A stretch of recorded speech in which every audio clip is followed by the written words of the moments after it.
fact of the corruption of DNC. This, I have no doubt, and I have written this openly, that if Bernie Sanders was running against Trump, he would have won. Simple as that. That the defeat of Hillary Clinton has also a lot to do with Hillary Clinton, rather than, oh, look what the monstrosity Trump has generated. Thank you, Hamid, for this presentation. I think you sound a bit too optimistic for me because you seem to believe that there is still going to be politics in America after Trump, which I think is maybe problematic in the sense that we have seen now a phenomenon. Yes.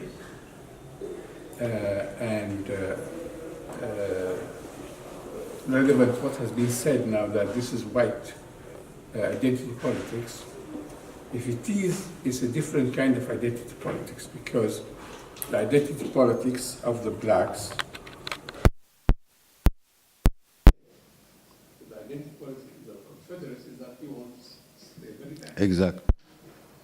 And so this kind of way is not about our rights, but about their rights. We don't want Muslims to have rights, don't want blacks to have rights, and there's somebody else said that black lives do not matter. Mm-hmm. Mm-hmm. So it is a kind of, and this is something which is going to be, I think, in the Trump time implemented, in the sense that there will be law and practices which say black lives don't matter, Muslim lives don't matter, women's rights don't matter. And it's going to be some kind of intimidation already is being done. I mean, Trump himself, every time somebody writes something against him, he tweets something intimidating. People are going to be beaten on the streets. People are going to be shot. People are going to leave America. So I think probably there will be no identity politics unless it is maybe militarized identity politics. People taking their guns, everybody becoming Daesh in America to defend themselves because the other side. So I think this and also I think there is you mentioned this ambassador to Israel, and I think there was a curious thing about Islamophobia as a discussion before, because I think the pro-Israeli right has been defending Islamophobia, and one interesting defense of it was that it's different from anti-Semitism in the sense that it is a cultural thing and not a racial thing. Yeah. That it is also a kind of pan-European. People who are anti-Muslim try to emphasize their European identity rather than. Yes. Yeah. But of course, we see from Brexit and from this new movement that's coming, it's also anti-European, anti-globalization, anti-everything. So that doesn't work. But it is going to be, I think, very bleak times for everybody, and I don't think there is going to be politics anymore in the conventional sense. I don't know how I agree with your diagnosis, but not with your prognosis. No doubt something is happening which has to do also with technology. In the course of the campaign, you talked, which is, I think, is the most important. New York Times would write an article, for example, about civil liberties. Trump will get up 2 o'clock in the morning and send one of his inane tweets, and masses of millions of people would get it. Completely torpedo anything that New York Times or Washington Post or even the New Yorker has said. Namely, these institutions, such as journalism, that have existed, he bypassed them and went directly to his followers. Kelly, this Fox News anchor person who had an issue with Donald Trump, she recently came out and said she has published a book in which how she was systematically harassed after Donald Trump tweeted against her. I don't disagree with your analysis of increased Islamophobia, increased xenophobia, increased misogyny. All of these things are evident. You can see them. But I don't fall into the other liberal side of, oh, we are going to Canada. I mean, this is a liberal fantasy, oh, we're going to Canada, that I think the overwhelming majority of Americans can't afford that kind of fantasy.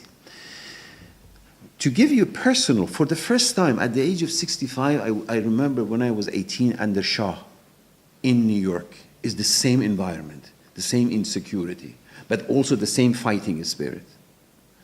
That you realize your life is very vulnerable. Your civil liberties are non-existent. But the other side of it is that those of people like my politics, our civil liberties have been violated long time ago. I have made it to every single blacklist, as you know, that you can imagine during Obama's time, during Bush's time, during, you remember, Susan. We have been there. We have been at the receiving end of all of this for a long time ago.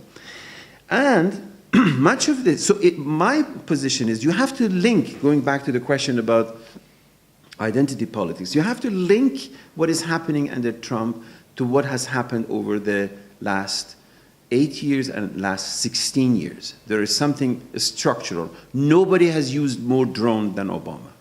Nobody ever had a kill list as Obama did. That is, Obama promised will close Guantanamo Bay. He didn't close Guantanamo Bay. He has done a lot about marriage equality, and people are appreciative of it. And yes, on those issues, Trump may actually revert back to, in some state at least. But my response is not predicated on political ideology, which I agree with you, but on demographic facts on the ground, on the diversity, especially of major urban centers, like New York, like Chicago, like Washington, D.C., the real Washington, D.C., not the Beltway, like Los Angeles. There is the actual intense diversity fact on the ground that exists. You cannot move them. You cannot, for example, there is now talk of Muslim registry. And there's even talk about internment of Muslims. Now, internment of Muslims is not that one of the Trump supporters came, oh yes, we have the internment of Japanese back in the World War II. But the internment of Muslims was something that was on the top of the agenda of newcon Zionists, like Daniel Pipes. Daniel Pipes wrote on Muslim internment back in 2004, not 2017. There is all evidence of it. And so when you connect this, the battleground opens up. So people like me, we're not particularly intimidated. We know what these are. But we are, in a way, what I'm saying, we are battle tested. We have been fighting these fights for a much longer period than this Trump. Yes, Trump will be much more aggressive. Yes, Trump has unleashed a hidden kind of perhaps the last gasp of white supremacy. I mean, you look at them, you look at their intellectual capacities, you look at their, this Spencer guy who comes and talks and gives Heil Hitler. In a way, this is coming out of the system and allows for this diversity to fight it and creates cross, this is what I mean between the dialectic between identity and alterity. For example, the alliance that was generated between the Palestinian National Liberation and Black Lives Matter. The alliance that was created between the Palestinian liberation and the North Dakota against the pipeline. That is, these occasions are are dialectical. Yes, they indicate that these realities do exist. For example, it came out, the militarization of the police in Ferguson, for example. It turned out that the same militarized police in Ferguson are also the security apparatus of Israel in Palestine. These transnational, or when, for example, Chiapas, in the Zapatistas in Chiapas, there are, however local they are, there is a globality of resistance. Native Americans, Black Lives Matter, Pink, Code Pink, and things outside United States that at least gives me hope in the long run, without really underestimating the significance of your very accurate diagnosis of what is happening now. One question? You're talking about change in the States and demographic change. I remember when Obama was elected,